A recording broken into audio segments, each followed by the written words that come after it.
Thank you very much, Rabbi Yarisman, and thank you to Aguda for hosting this beautiful learning of Torah every week.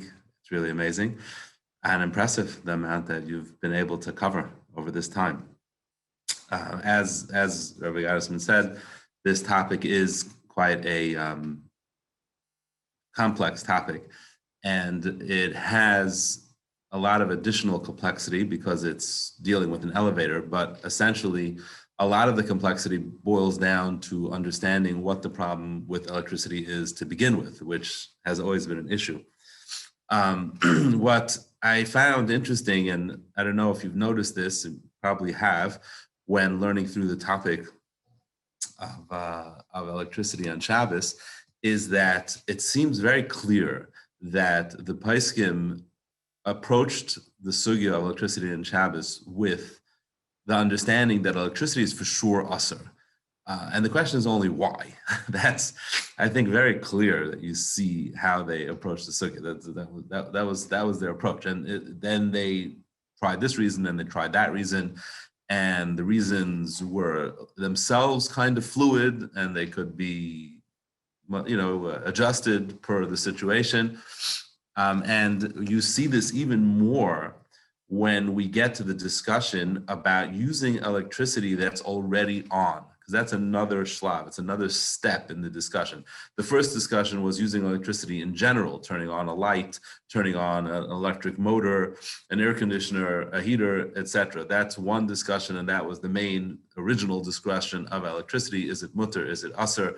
And the earlier Paiskim already talked about that, the Beis Yitzchak and the Chazon Ish and the Rav Chaim Ozer and so on, as you're familiar with.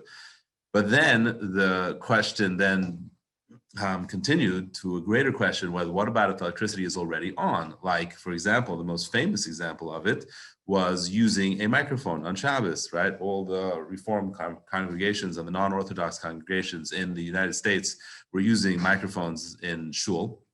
And that became a question, that if the microphone is already on, so you're not turning anything on, you're not turning anything off, everything is already active and you're just talking into it, is there any problem in doing so? And that was the next generation of Paiskim, so to speak, who dealt with that question. And they were pretty much all, not all, but large numbers of them unanimously answered that as well. But then the question became why? Because a lot of the original reasons given for electricity, why it should be mutter or asur, don't really seem to work for electricity that's already on. And that's where we see even more so that their approach was, listen, it's asur, we'll just figure out why. You'll see that as we go along. You'll see in Moshe's Chuvas, he doesn't even say a decisive reason why it's asur. It's enough for him to say it's pashut that it's asur, and maybe this reason, maybe that reason. He doesn't find it necessary to come up with a decisive reason why it's asur.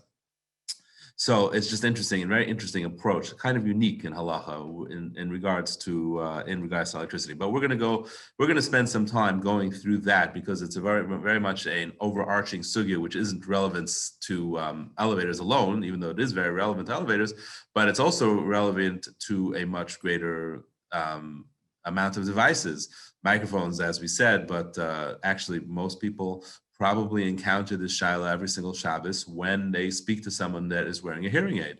Essentially, you're speaking to a microphone. That's what you're doing. In addition, when you walk in front of a video camera or you speak in a room that has a baby monitor, etc., these are all mashalim of where you are using electricity, which is already on, and you are causing the current to either generate more energy or you're decreasing the energy. And this is all included in this general question, which is the preface to deciding how it works with understanding what the question with the Shabbos elevator is. Now, in addition, all electrical devices usually have their own individual question as well. For example, microphones have, besides the problem of electricity, there's also an additional issue of mashmiya kol. It's another Isser Rabbanan, but it's an Isser Rabbanan on Shabbos to use a device to be mashmiya kol, to make noise. So that's one of the issues that applies to a microphone. When it comes to elevators, it's not an exception, as you've just finished seeing, that by an elevator, the downward movement of the elevator creates another host of issues which the Paiskim then deal with. Besides the problem of adding and reducing electricity, the downward movement of an elevator itself brought up another list of problems, which we'll get to as we continue to share what is a particular problem there and whether it is indeed a problem or not.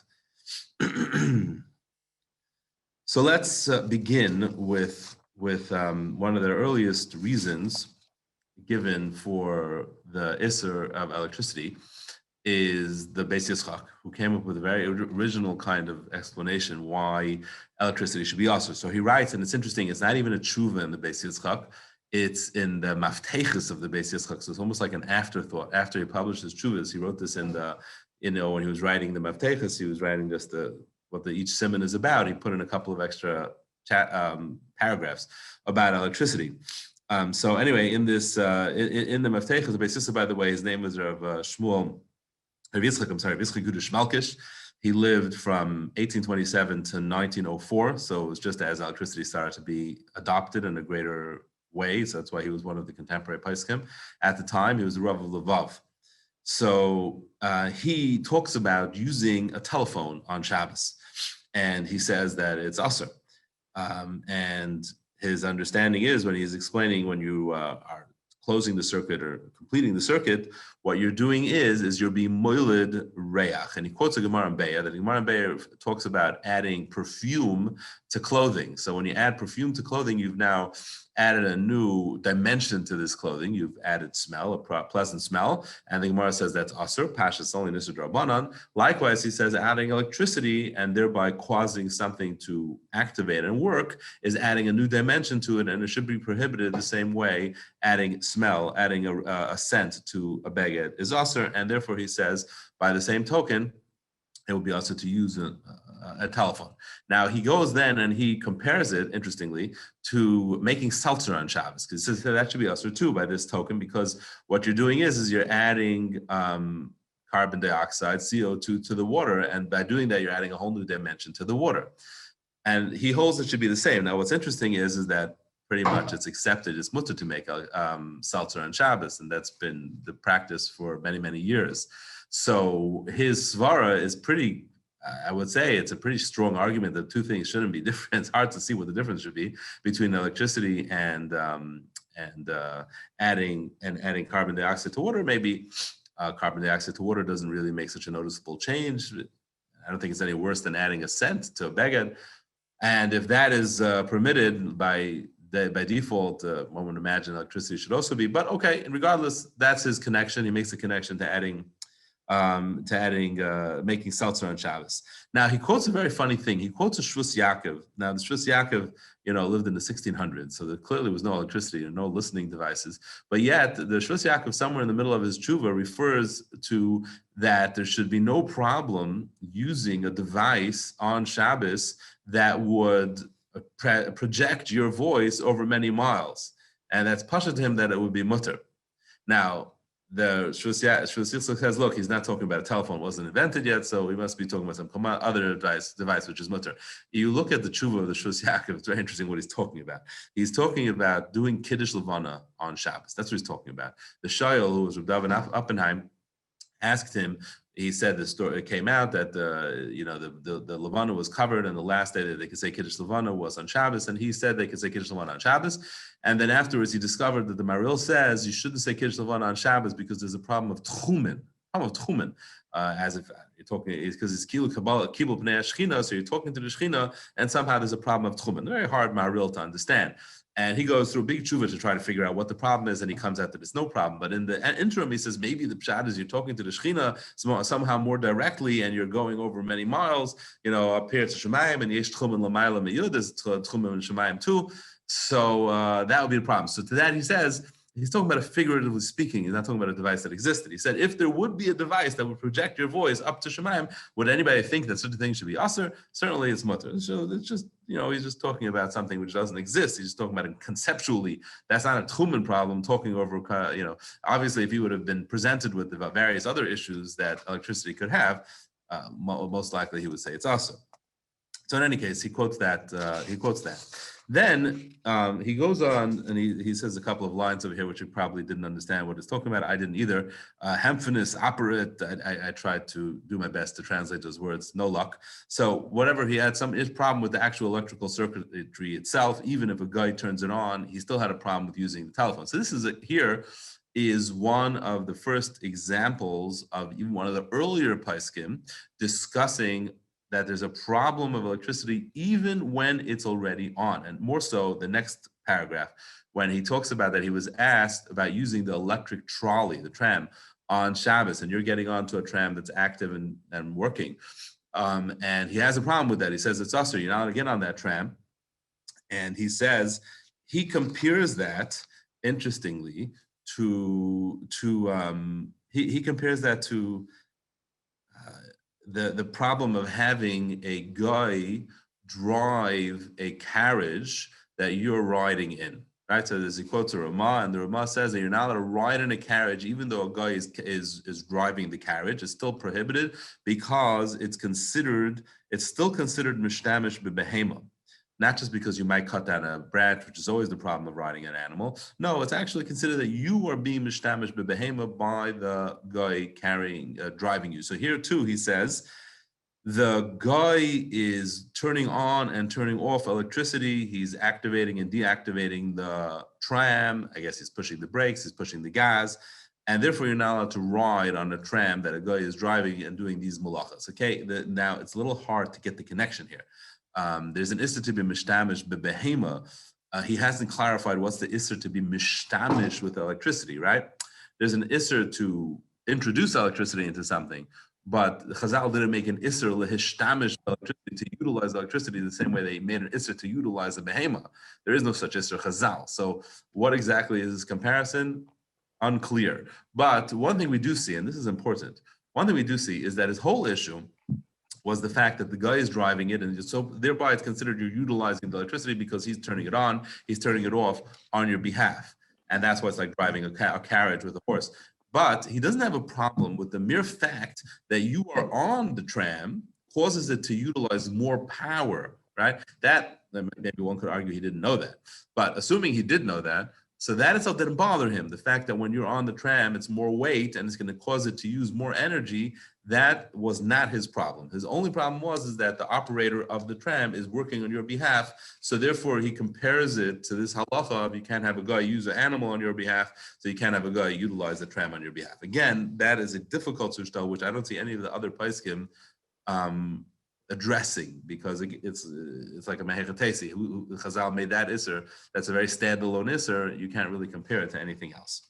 So that is what the Beis Yisrael tells us. So the Beis Yisrael effectively seems to say that this isser of the Moiled Reach is applicable even when electricity is already on and you're just utilizing a device that's on. Now, besides the chiddush of stelling to the concept of Moiled Reach, which is an Isser D'Rabbanan, a very specific Isser D'Rabbanan, to shtell it to adding electricity, which even if we'll accept that, Rav Shlomo Zalman, which you had over here in the Marmar Kaimas, he addresses all the different problems with just the concept of Moiled Reach and using that as a comparison here. But then he has an additional problem where he doesn't understand why this is called being Moiled Reach if the electricity is already there. The electricity is already there. It's already an active device. He's discussing hearing aids over there and microphones, but essentially what he's coming to be matter is hearing aids. And he says, if it's already on, what kind of Moiled Reach are you? The Reach exists. So he says, maybe what you're doing is being Moisef Reach. You're adding Reach to it. But by adding electricity, you're adding Reach. And that, he says, is permitted. You're allowed to add reach, or you're allowed to extract a reach that's already in it. That's moil melilas. You can rub something which has a scent intrinsic within it, and you can take out the scent. And he quotes Rav Shulchan Aruch that adding reach would only be usher if you add a different reach, if you add a different scent. So even though it already has a scent, adding a different scent would be usher. But he says, just adding the same smell or more of the same scent would not be usher. So he doesn't understand that application of the Beis Yitzchak to a device which is already on. And in truth, it is hard to understand. Well, you might drone now? I'm sorry? Go help mommy. But the regardless,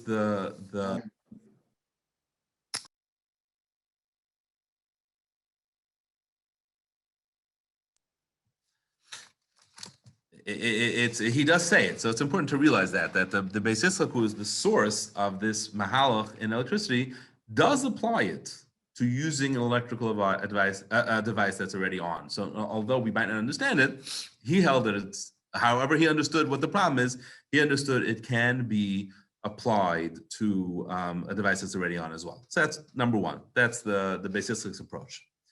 Now, the second approach of the in electricity is well known is the Chazon Ish's approach. So the Chazon Ish, he said that it's baina, and the kind of binyan that he's referring to is really what we would refer to as binyan b'kelim, which is really makab patish, or it's binyan b'kelim if you hold there's yesh binyan b'kelim, and binyan b'kelim would mean like when you screw two things together. Right, the case is you screw a menorah together, you screw a device together. Screwing one thing into another thing is binyan b'kelim, and it's the issur really is makab patish. And he said by introducing the current into the wire or into the device, you are effectively doing binyan b'kelim, doing makab patish. That was his approach. Now the Chazon Ish had a lengthy discussion with Rosh Zalman Auerbach about this. And Rosh Zalman in his Chuvas, I didn't include this in my Mar Mekaymes, but in his Chuvas, in Michoel in Siman Yud Aleph, he brings a few letters from the Chazon Ish about it. And the first letter that he brings has a quote there from the Chazon Ish, has a line from the Chazon Ish, which is very important regarding this discussion that would the Chazon Ish have said his svara even when the device is already on. The language the Chazon Ish uses over there is that he says,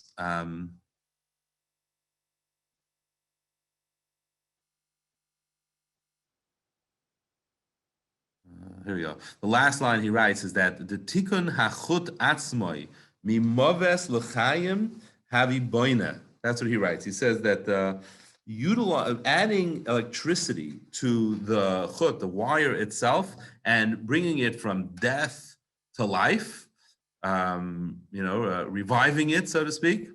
You'll have to go a little further down over there. It's in that tshuva.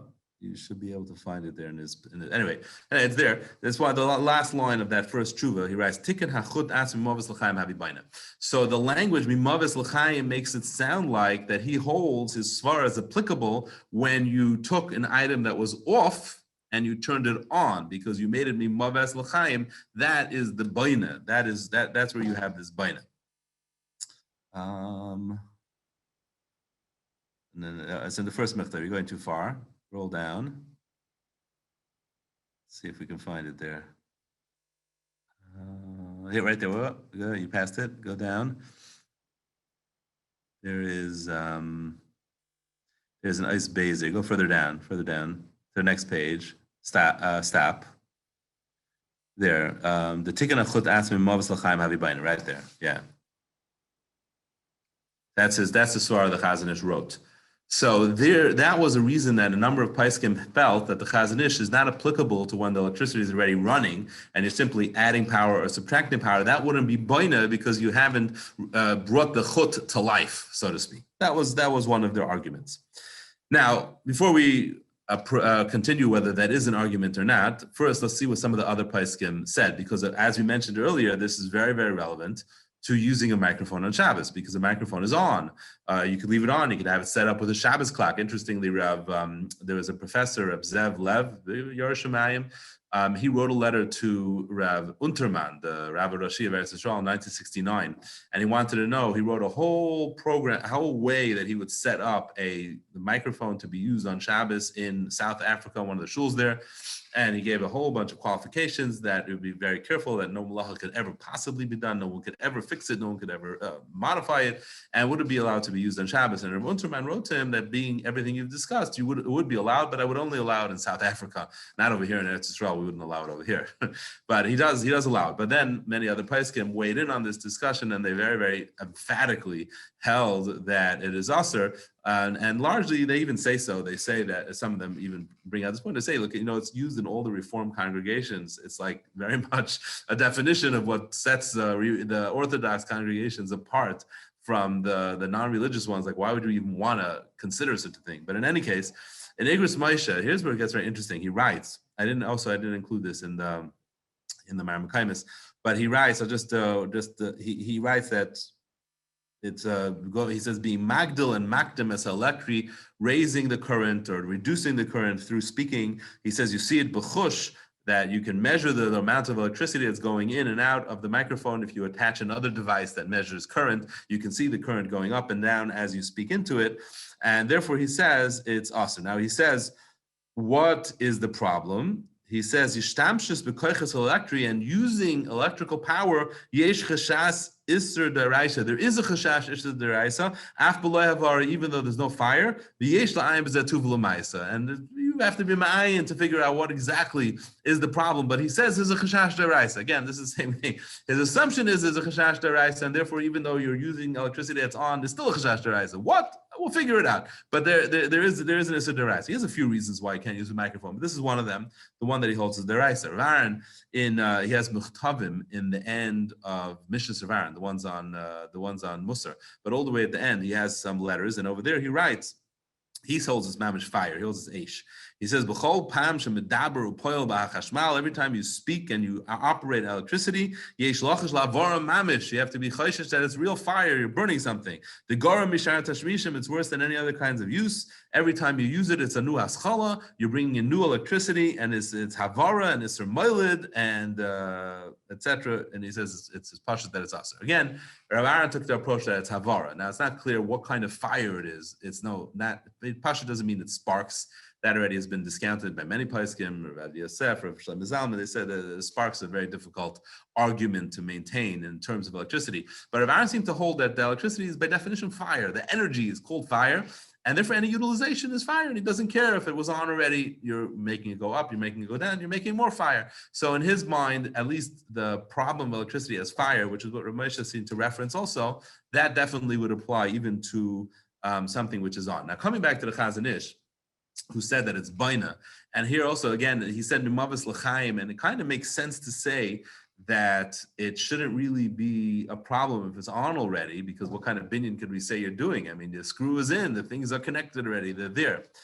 But the Bnei Brackers, those who are familiar with what the Chazon Ish held, say that the Chazon Ish clearly held that it was usher even if the device is on, and all you're doing is adding electricity. And they quote a psak that the Chazon Ish made for Kibbutz Chafetz Chaim, one of the from kibbutzim, that they needed to milk the cows on Shabbos. And the Chazon Ish addresses this in Chazon Ish regarding other issues. But they needed to milk the cows on Shabbos, otherwise they're very painful for the cow. And they milked them, obviously, with electric devices. So the Chazon Ish required them to turn the device on the highest. And there could be no adjusting of the level of force that it's using on Shabbos. It has to be turned on the highest. I understand exactly how a milking device works, but you could like a volume, switch on a tape recorder or on a MP3. Whatever it is, you can make something higher or lower. There was a way to make it stronger or weaker, and he required it to be on the highest. For this reason, he did not allow any kind of alteration of force on Shabbos, because the way it's understood was for this reason, that he didn't allow any kind of adding power or removing power of electricity on Shabbos, even though it's baina. And they say when the language he used in Chazon Ish or in his letters was not didn't mean to limit what electricity is. He understood electricity in many ways, they write. And he wrote one of them, and he would describe it in different ways as applied to other devices. So the fact that he explained it in this way regarding tekiah, regarding turning on an electrical switch, it wasn't his only limited way of understanding it. The Shvus Yitzchak, which is a Gewaldige Sefer and big Talmud of Yashiv and Shlomo Zalman, he has many chalakim. This is in the 13th chelik of Shvus Yitzchak. He has a whole parak dedicated to this topic, adding electricity according to Chazon Ish. And the way he learns it, he explains it like this. He says, think of it this way. Let's say you had a piece of wood that was carved out into a bowl before Shabbos, right? So it's a bowl. And then on Shabbos, you decide, it needs to be wider. It needs to hold more. So you carve out more space. He says, you're going to be ever makav patish. right? Even though it was a bowl before and it's a bowl now, but you've added to it, you've carved out more space, and it's ultimately more usable now. It can do more things. So he says the same thing with electricity. Yes, it's binary. Yes, the electricity is running and it operates, but by adding more current, now it can do more things that it wasn't able to do previously. So it even in the concepts of macrobapatish and binary makes sense. This device was dead regarding doing a certain thing, and now by adding electricity, it can do more. So therefore, even the Chazon Ish held that it would be a problem. And they quote that the Chazon Ish held you weren't allowed to speak to someone that had a hearing aid.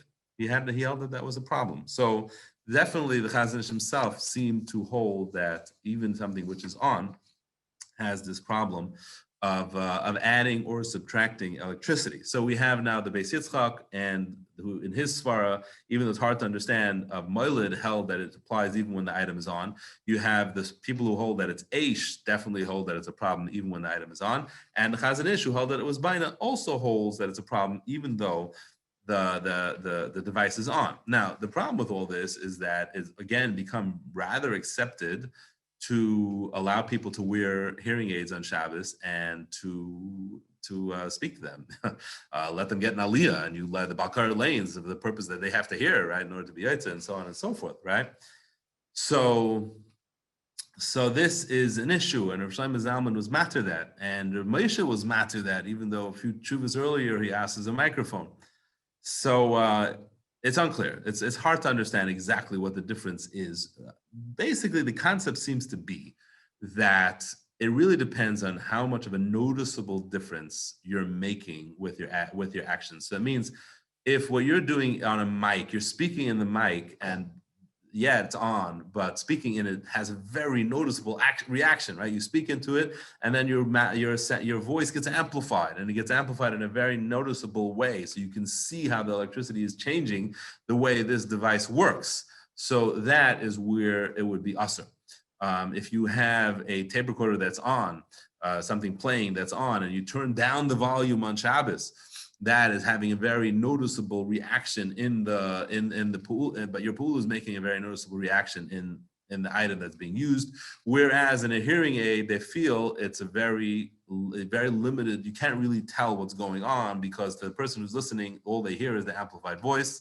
So you can't, and it seems harder to describe it as an actual effect being caused through the variance in electricity. I guess, like I said, it's hard to understand. It's hard to understand where they're drawing the line, how they're making a difference, but they do. You can look in the tshuva of Shlomo Zalman, the one that I did put there, but there's more to that tshuva where that's really what he's trying to do. He's trying to figure out what's the difference between a microphone and a hearing aid. Rav Moshe as well is trying to do that. A little hard to figure out the difference, but they're willing to be Michoel for a hearing aid. Now, this actually is going to be quite relevant for us when it comes to the question of using the elevator on Shabbos, because the elevator on Shabbos has essentially, like I said, it has that problem as well, before we get to the additional problem, but it has that simple problem that getting into an elevator definitely makes a difference with raising the current or reducing the current. It has to work harder when you're there, going up, going down, we'll see soon, but it does make a difference in the amount of electrical current being used. But there, and Mr. Shlomo Zalman writes by Hilchos, as you saw in the Shmir Shabbos, in the HaRav of the Shmir Shabbos Kolchasa, he says in an elevator in particular, there's absolutely no effect that's noticeable from the power you raised or lowered. Why? Because the elevator operates regardless, whether you're in there or whether you're not. It'll go up and it'll go down.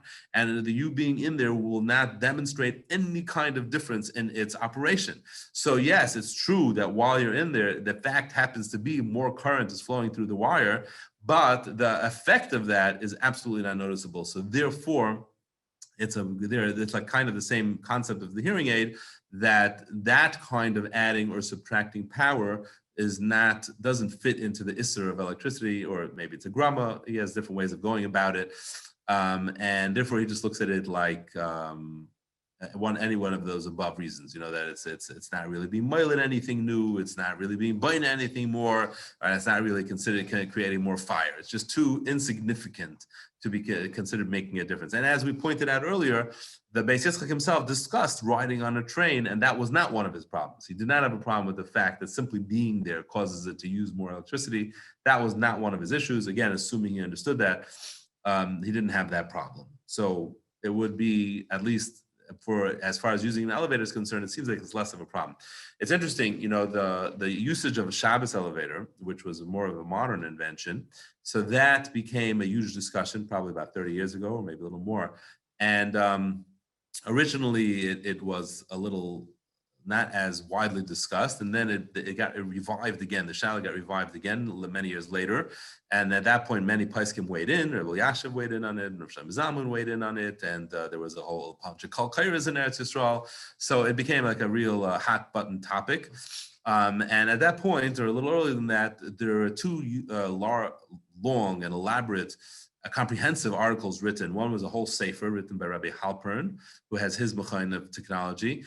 He wrote a sefer called Malit B'Shabbos. That's original name, the elevator, Shabbos elevator, and Malit Shabbos, Shabbos elevator. And then there was an opposing article that he was coming to Aser. And then there was an opposing article written by Rabbi Yisrael Rosen, who I believe passed away already. He was the head of the Mechon Tzomet, right? The Tzomet Institute, which was an institute devoted to determining what's the status of electrical devices on Shabbos and finding ways to be able to use them in hospitals and so on and so forth. So he was the head of that Mechon, and he writes also a very long article, Long Tshuva, being matir.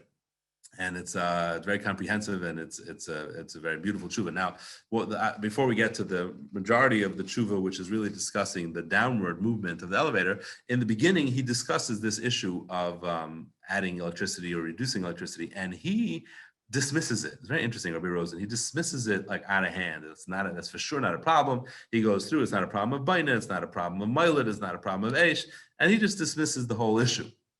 So it's just interesting. It's an interesting thing that he doesn't seem to have a problem with that at all, even though, as we said, that very much was a problem that they all raised, certainly regarding the microphone. So I'm not sure why it is he dismisses it. Again, as I said, when it comes to an elevator, it's much more mistaber that it's not a problem, but he doesn't quite make that point. He just dismisses it. It doesn't seem to have a problem.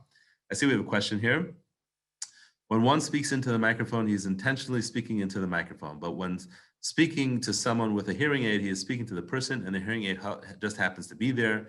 The question would be, if someone is on the street and there's an open microphone, would they be required to be quiet? Okay, so that's not exactly true. I mean, if you know someone has a hearing aid and they're only going to be able to hear you if it works through the hearing aid, and especially you need them to hear you, like the example of Kriyas HaTorah, you pretty much are intentional. You're aware of it. I have a family member that has a hearing aid, and I'm very happy they do. They wouldn't hear me otherwise, and I would have to yell. So I'm intentionally, I'm knowledgeable of the fact that when I'm speaking, their hearing aid is going into use. Okay. So anyway, he dismisses that problem.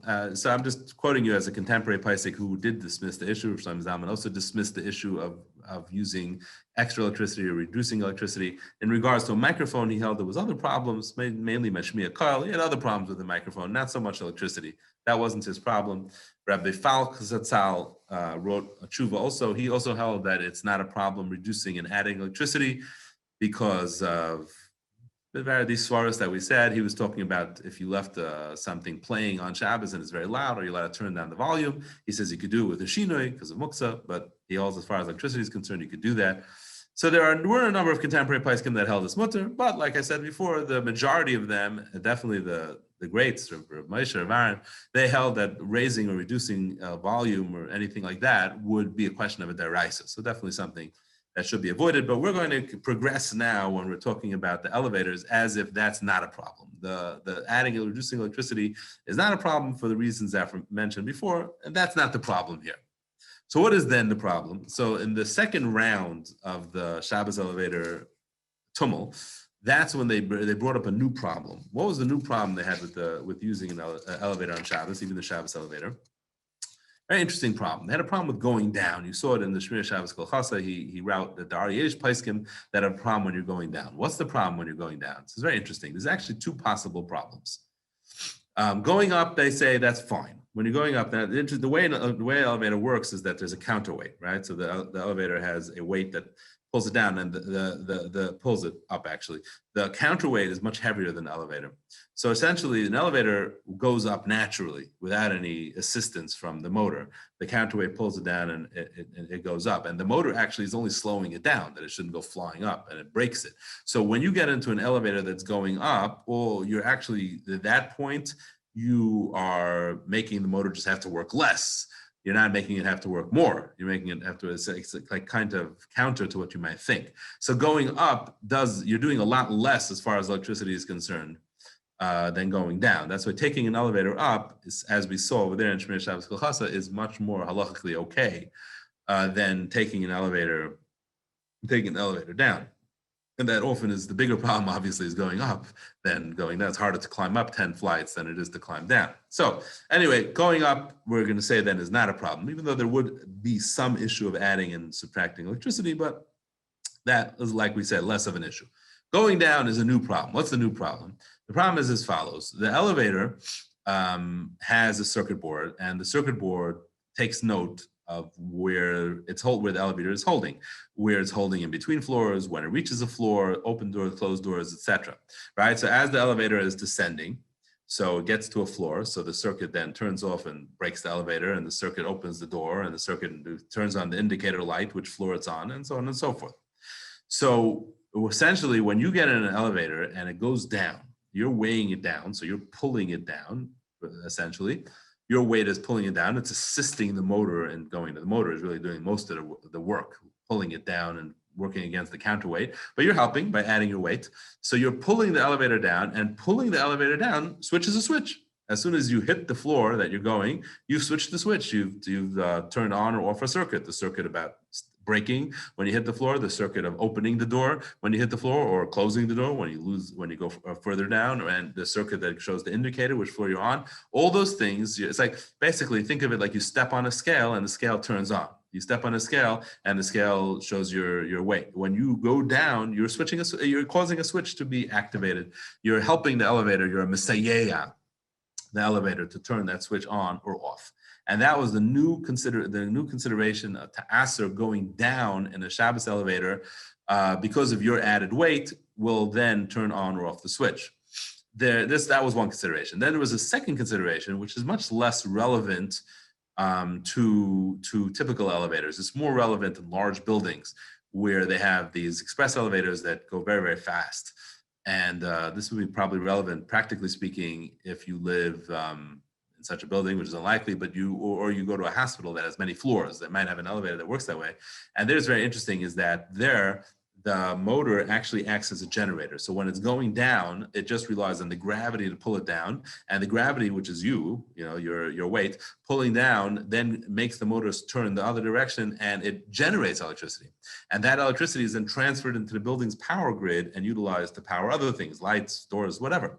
So you're actually generating electricity, so that's an additional problem with going down. So that is, like I said, less relevant. It's more for the larger buildings. Unlikely you would run into that issue. But the other problem that simply going down, pushing the elevator down, turns on and off switches, it's a problem. That was the problem they raised. So I see someone's asking, does it make a difference when a guy is operating the elevator, or if it's a Shabbos elevator that's going on down or up? And I see someone asking, oh, that's a good question. We'll see if we have time to get to it. But this was the problem that they raised. Now, in dealing with this particular problem, is actually a fascinating discussion, which went very far away from Hilchos Shabbos. And this was a big arichos where Shlomo Zalman touches on it in that footnote that I showed you. And in these two tshuvas, the one from Rabbi Halpern in Malit Shabbos and the one from Rabbi Rosen in his article, they go through all of Shas, mamish every area of halacha you could think of, trying to bring a raya to this question. And this is the question: your weight causing something to happen, is that called your action? Because what did you do? You walked into the elevator and then you stood there passively. You didn't do anything. You just didn't get out. And then your weight, by virtue of you being there, is contributing it to going down. Is that a problem or is that not a problem? Is that called your Maisa? Is that not called your Maisa? And they start from Hilchos Mazik to Hilchos Ritzeach and Sanhedrin to Hilchos Klayim and other parts of Hilchos Shabbos. They're going all over Shas to try to prove the Shaila. It's a fascinating Shaila. Give you one of the examples, one of the first ones they deal with. Very famous Gemara in Baba Kama, you might be all familiar with, Papa Bar Abba, right? So there was 5 people sitting on a safsel, 5 people were sitting on a bench, and Papa Bar Abba, who's a very, very heavy person, sits down on it and it breaks. And the question is, can the other people be held responsible? Can they be chayiv Adam Hamazik for breaking this bench? Now, they were sitting there already, and it wasn't breaking when they sat down. And this is a big shayla in Rishonim how to learn that Gemara. We'll go into all the details over there. It's a little bit complex. But according to one understanding of Rashi there, it sounds like that you could hold the other people responsible if they would have been able to get up. Gemara ends up saying that Papa Barba basically sat on them, so they couldn't get up. But if he would have sat on the side and they could have gotten up and they didn't, then they're chayiv al tzadam hamazik. Now here they were just sitting, right? And when they were initially sat down, there was no problem. But their continual sitting there and refusing to get up is considered a ma'aseh mazik.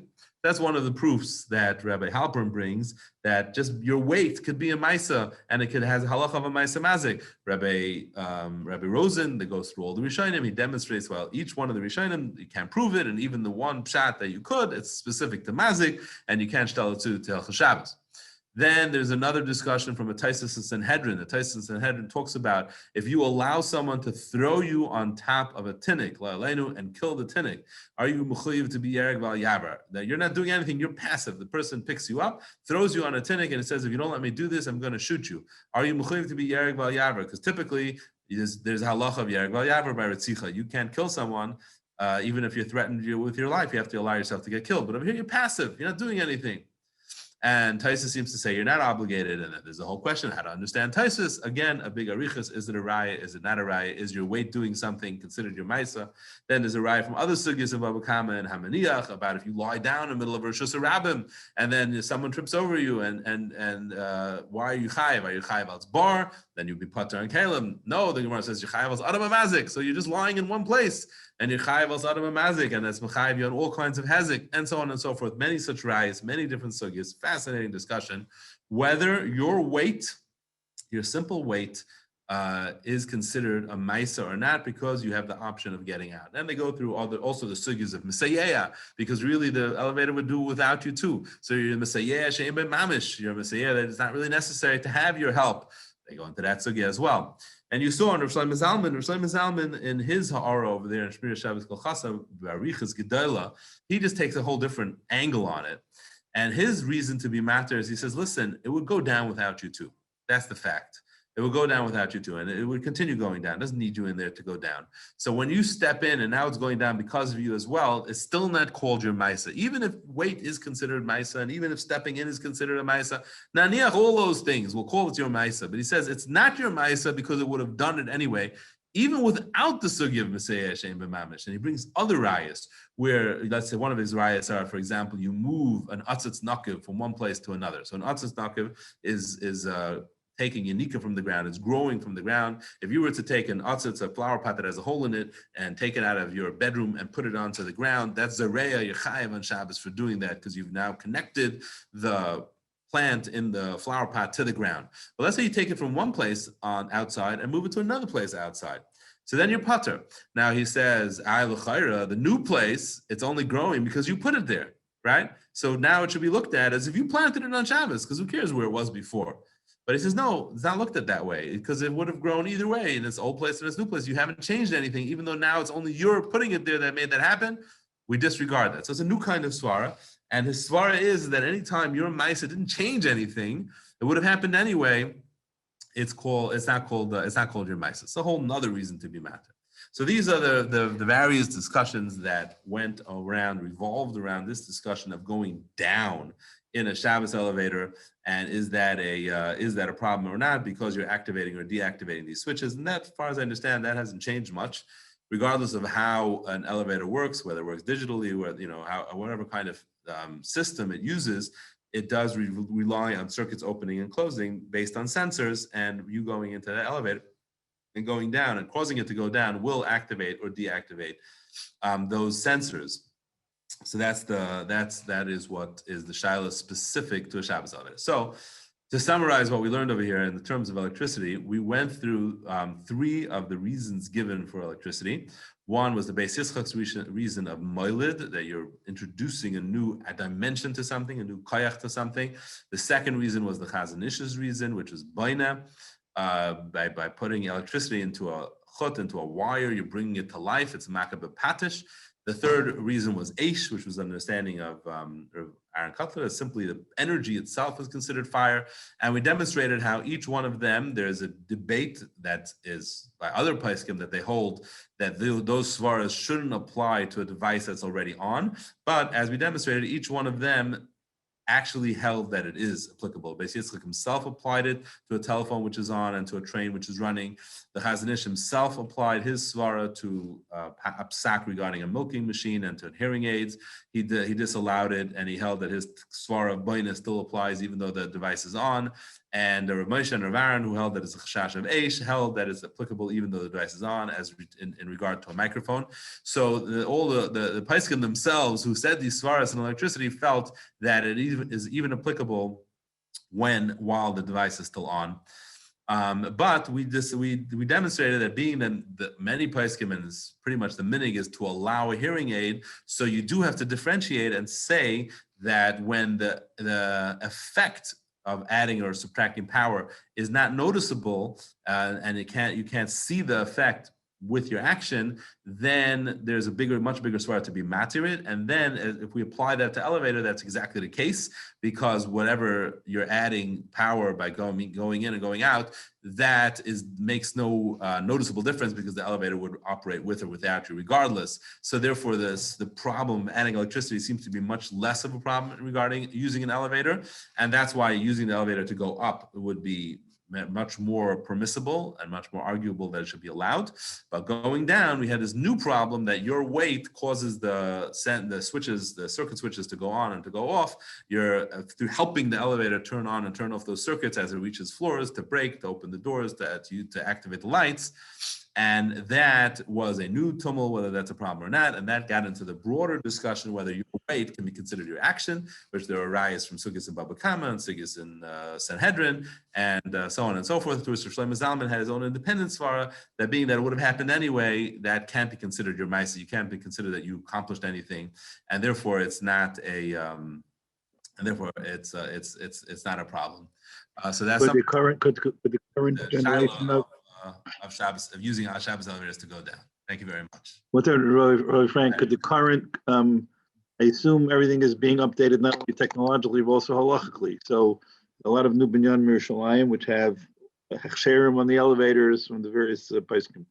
Is it possible that they are speaking to the last question the Rav raised about the sensors being moved on the way down? Why can't you just break the connection between these sensors? So I saw in the articles written that they do design elevators to work around a lot of these problems, but it doesn't seem like they can get around the very basic problem. In other words, they design the elevators that all the indicator lights are turned off, so there's no lights going on and off. They design the elevators that a lot of the sensors which are activated by you going into an elevator, in other words, your weight, it measures your weight, and it determines how much energy it needs to use based on the weight. Those are also turned off, so it uses a uniform amount of energy. So a lot of those issues are what they have updated and modernized the Shabbos elevator so that it doesn't run into those problems. But this basic problem, that the bottom line is you're schlepping it down, and schlepping it down is what's going to turn on and off the sensors. There's nothing you can do about that. That's the way it works. It's going to have to turn off turn on the brake when it hits the floor, and you caused it to come to that floor. Doesn't sound like they have a way to work around that. That's where they still just maintain their svara. That what they got annoyed about, and it's interesting, you look at the way they wrote these articles, they got annoyed that the shaila was reintroduced when they felt that it had already been discussed like 30 years earlier, and there was nothing new being brought up. There was no new information, like no new reason to answer it, and it was kind of presented as if there was a new reason to answer. And they said there's no new reason to answer. It's the same question that always existed. I see someone's asking over here about the guy pushing the buttons. So I thought that if you actually are not pushing, and not a Shabbos elevator goes on its own and you step in and then it goes. But not a non-Shabbos elevator, you go into a hospital and someone pushes the button for you. I thought it should be better. Why? Because there, the elevator actually would not have moved at all when you walked in. Someone has to push a button. And once someone pushes the button, then that person is actually doing the Maisa. So my understanding is it would be better actually to have a non-Shabbos elevator and a guy operating it, which Michoel, if you're going to a hospital, so you're allowed to do a Mir La'akim. So you'd be able to actually ask the guy to push the button. And the guy then is doing all the malacha, all the deraisa the guy is doing, because he is the one that's causing it to go down. You're not causing it to go down at all. It was braked. He unbraked it. Question is, then maybe you should jump out, but usually when he pushes the button, you can't get out anymore, right? So you're at that point you're an anus. So there should be an argument that having a guy operated should be actually better in that way than a Shabbos elevator. So that it would be similar to following a guy into opening an electric door. Same idea, right? And once he's doing it, then it's not you. Once he's doing it, it's not you. Even if you're breaking the circuit at the same time. I mean, he opened it up. You broke the circuit you stand in front of an electric eye, right? And it opens the thing. So the guy opened it. When you walk through, you arguably are walking through that circuit, even though it's not a pile or anything. So that's not a problem because you just correct. You're not doing anything. Yeah. I see someone asked if this applies to going on a city bus, and essentially it does. It's the same thing. That in other words, you're causing the city bus to use more electricity or more gas.